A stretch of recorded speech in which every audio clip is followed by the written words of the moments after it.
오늘뉴스 시간입니다. 오늘은 이수아 기자와 함께하겠습니다. 어서 오십시오.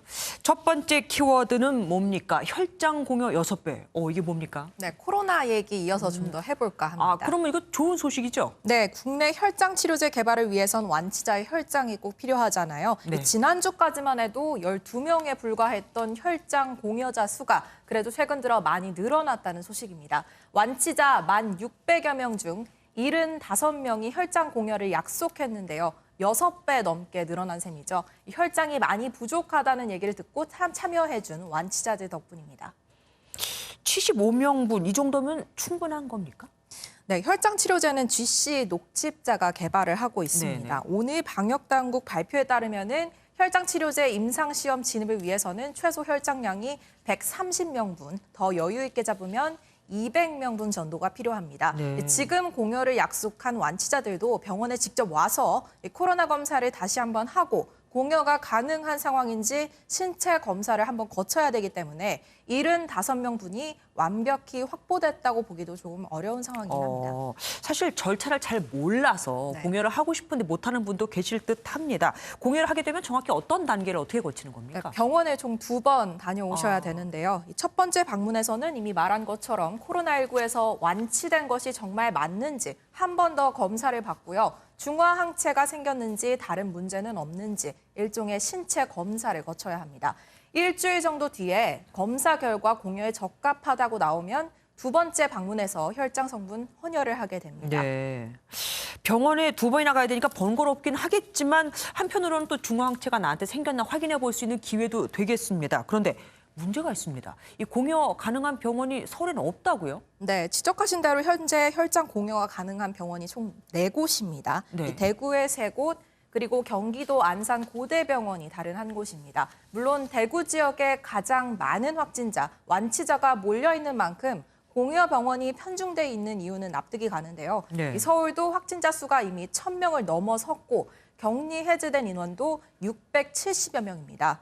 하지만 이분들이 공여를 하려면 경기 안산까지 2번을 방문해야 하는 문제가 생깁니다. 네. 대구가 아닌 다른 지역도 물론 같은 어려움을 겪고 있겠죠. 물론 왜 서울이나 다른 지역에 공여 병원이 생기지 않느냐는 부분에 대해서 저희가 문의를 했는데 방역당국의 답변 직접 들어보시겠습니다. 현재로서는 일단 임상 시험에 필요한 그런 혈장 치료제의 제작에는 아마도 조만간 충분하게 저희가 확보할 수 있을 가능성이 매우 높은 상황이긴 합니다.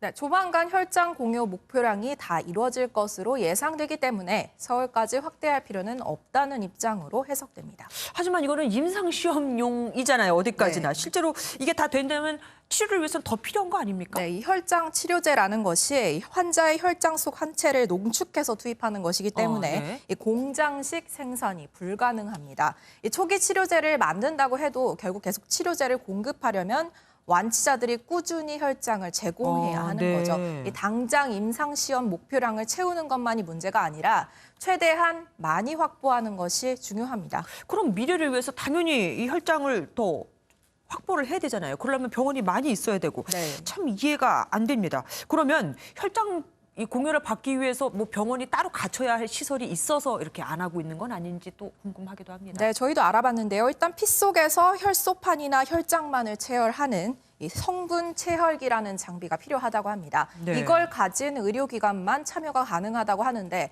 그래서 혹시 서울에는 이 장비가 부족한 건가 확인을 위해 잠깐 전화를 돌려봤는데요. 네. 5곳 중 3곳에서 장비가 있다는 연락을 바로 받았습니다.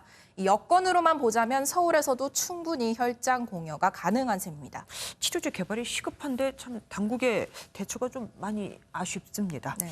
다음 큐도 넘어가 보죠. 뭡니까? 네, 두 번째 키워드는 눈알 젤리 금지입니다. 우리가 보통 흔히들 얘기하는 눈깔 사탕 이런 겁니까? 이게 세대에 따라서 조금 다른 사탕 모양을 예, 생각하실 괜히 것 얘기했습니다. 같은데요. 네. 네, 왼쪽이 아니라 이 오른쪽에 있는 이 어머. 실제 사람 눈알 모양을 본뜬 식품입니다. 최근 어. 헬로윈 때 자주 등장했는데요. 알아두셔야 할 게 이 제품은 판매 금지 식품입니다. 징그럽기는 합니다, 실제로. 네. 그런데 판매가 금지될 정도로 성분이 안 좋고 그런 겁니까? 네, 눈알뿐만 아니라 손가락, 뇌처럼 사람의 인체 특정 부위 모양을 본따 만든 제품은 모두 어린이 정서 저해 식품으로 분류돼서 판매하면 안 됩니다. 아. 이번에도 이 밖에도 사행심을 조장하거나 성적 호기심을 일으키게 만드는 식품도 판매 금지 대상인데요. 이렇게 담배나 술병 모양 초콜릿, 슬롯머신 모양 사탕 모두 정서 저해 식품에 속합니다. 아, 그럼 저 사탕들이 몸에 나쁜 성분을 갖고 있기 때문에 금지되는 게 아니라 네. 그냥 보기에 흉측하거나 그러면 이제 금지되는 거군요. 맞습니다. 그런데 사실 뭐 어떤 분들은 아까 뭐 할로윈 얘기도 하셨지만 재미를 위해서 해외에서 직구하는 경우도 있을 거란 말입니다. 그건 네. 어떻습니까? 어린이 식생활 안전관리 특별법에 따라서 이 오프라인, 온라인 판매 모두 안 되는데요. 아, 예. 식약처가 다음 주까지 이런 어린이 정서 저해 식품에 대한 집중 단속을 진행합니다. 어길 시 과태료 500만 원이 부과되니까요. 파는 상인과 구매하는 소비자 모두 알아두면 좋을 것 같습니다. 500만 원, 사탕값 치고는 굉장히 비쌉니다. 네. 오늘 말씀 여기까지 듣겠습니다.